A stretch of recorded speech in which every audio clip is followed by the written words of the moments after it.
জাকসু নির্বাচনে স্বতন্ত্র শিক্ষার্থী সম্মিলন প্যানেলের আব্দুর রশিদ জিতু ভিপি এবং জিএস নির্বাচিত হয়েছেন ছাত্র শিবিরের মাজারুল ইসলাম।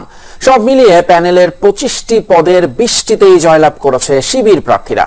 বাকি 5টি পদের মধ্যে 2টিতে বাগছাস এবং অন্য 2টি জিতেছেন স্বতন্ত্র প্রার্থী। নির্বাচন কমিশনের দাবি, কিছু বিচ্যুতি থাকলেও ভোটে কোনো অনিয়ম হয়নি। আর নবনির্বাচিত ভিপি বলছেন, সবাইকে সাথে নিয়ে জাহাঙ্গীরনগর বিশ্ববিদ্যালয়কে আরও শিক্ষার্থী বান্ধব হিসেবে গড়ে তুলতে চান তারা।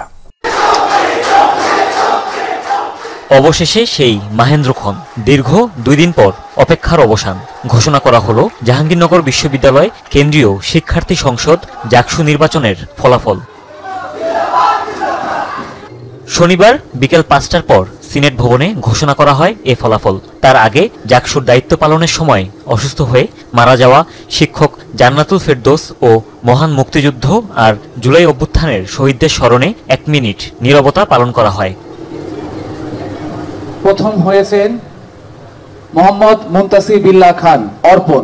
প্রথমে 21টি আবাসিক হলের ফলাফল ঘোষণা করেন রিটার্নিং অফিসাররা। পরে আসে জাকসুর পালা।